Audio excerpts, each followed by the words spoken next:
4 men suspected of cattle and goat stealing were brutally murdered in 2 separate incidents in the first week of July. In a country with so much blood being spilled every day, they may well be forgotten. And in a place where people have become tired of farm theft and governmental failure to deal with it, some even applaud the murders and others quietly accept them as just vengeance. Good day. This is the 79th episode of the Frankly Speaking Jamaica podcast.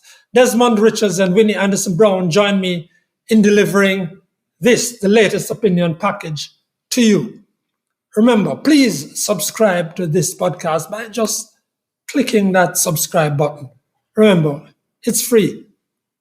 Now, to Frankly Speaking, the commentary. You will recall that in a podcast a few weeks ago, I highlighted the distant communities of Southwest St. Anne, including Madras and Gibraltar.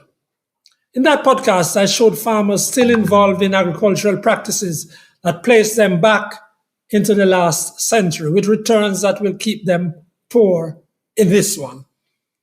The people in the area said they were suffering too from prey larceny and the other maladies. It is in Gibraltar, one of those communities, that they butchered 2 men last week.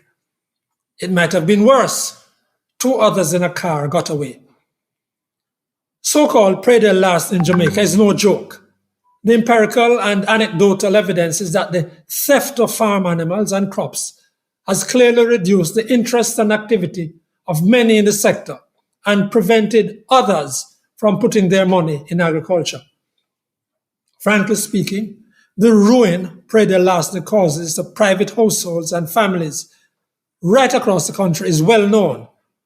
The goats that were to pay for the school leaving examination fees or the first year in college, the 2 heads of cattle to put on the roof to the family house under construction for the last 10 years, stolen, family ambitions and dreams crushed. Then there are the commercial farms where the business model is that up to a third of the produce will be lost to thieves, as happened last year. And then there's a farm family I know who couldn't get even a bunch of bananas off several acres of their property because when the thieves came, they came armed and using trucks in reaping and transporting. And so the owners decided, after all, to run a tractor through it all and convert the use to something else from which they could benefit. The stories are legion. There's no need to trot them out to support why theft from farms should be dealt with firmly and decisively by the government. Since about 2018, the JS mainly has been pushing a narrative that thieves steal about $6 billion a year in farm produce. With inflation and no greater thievery, that figure would well be nearly 8 to 10 billion Jamaican dollars a year. Frankly speaking, I'm skeptical about the figure in the first place. Few Jamaican companies turn over $8 billion a year, and that level of theft would wipe out even entire profitable enterprises in Jamaica. How many companies do you know in Jamaica that could sustain theft or routine losses of $6 to $10 billion a year, as our agricultural sector is said to experience? But just let us accept it for now that $6 billion a year is being lost every year to farmers. What must that be doing to them and their earnings and their enthusiasm to work and invest? What must it mean to the price of food? At $6 billion a year since 2018, that would be $30 billion in theft in the 5 years since. That's like taking a wrecking ball to any industry and to the society. Jamaican government administrations over the years have failed in a colossal fashion to deal with prey larceny. And that very failure feeds into the thieves being emboldened and it encourages mob rule. I don't even like the phrase jungle justice. This really is an oxymoron, for there is no justice in the jungle mobbing we see so often. Local mutton now costs $1,500 a pound. Jamaica continues to produce only 10% of the mutton it consumes. 10%. The other 90% is mainly imported, old sheep from New Zealand. We can't even protect a little industry of easy to rear hardy animals for a dearly loved product and a favorite part of the menu in Jamaica, goat, mutton. The theft of goat up and down the country is a big part of the failure of self-sufficiency, at least in that industry. So farmers and whole communities at their wits' end, frankly speaking, have decided to enact brute vengeance on the thieves. And a society claiming to operate on the rule of law, frankly speaking, just watches and provides all kinds of explanation for the growing mob rule. It is high time the government of Jamaica protect the farmers and prevent the barbaric mob killings they are so regularly involving to protect themselves and their property, farmers that is. Elevate farm theft to a serious crime close to terrorism, which it is. Here now is Desmond Richards. Here. Yes, last week a very unfortunate incident took place in the court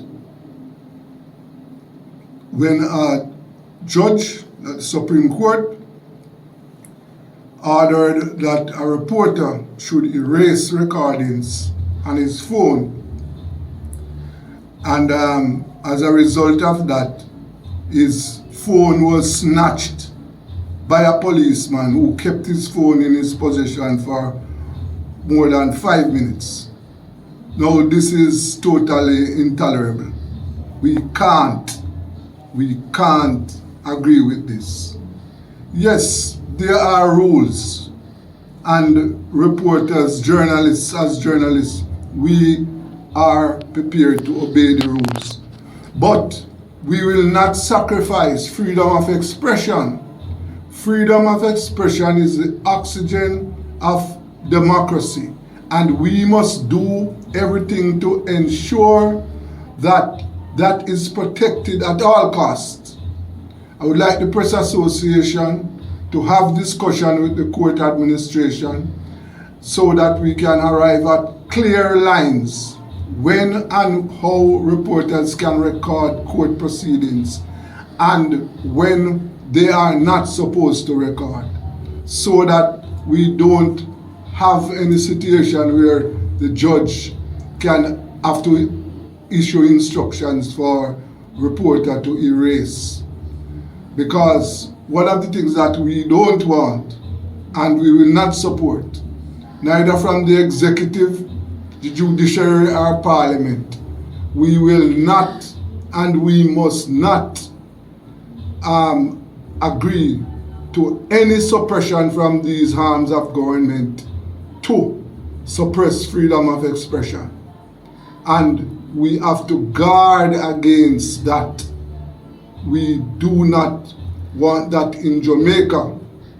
And I said I would like the Press Association to make that abundantly clear to the authorities. That's journalist and founder of Rebel Radio Jamaica, Desmond Richards. And now to Winnie Anderson Brown. Vision 2030.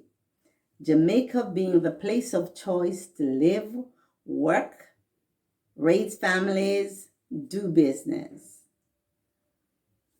Why would anyone want to live, work, do business, raise families in a country where there is discrimination on the basis of age? Have you ever stopped to think about it? That in first world countries, there's no discrimination on the basis of age. I have a colleague who tells me that someone in her department is 80 years old. That's an educator, 80 years old, and she is still doing what she has to do and doing it well. There was a time in Jamaica when they would employ older people on contract. That's what I'm told. But that is no longer the case. That's fine. But let's remember that in first world countries, they do not discriminate on the basis of age. Think about it. Joe Biden could never hold the highest office in Jamaica because he would be deemed too old. And run again? Really? He got through as being the president, and by the time it was time for his inauguration, he was 78 years old, and he's running again. So what does that mean? Donald Trump would not be able to run either. So when we think Vision 2030, let's think again.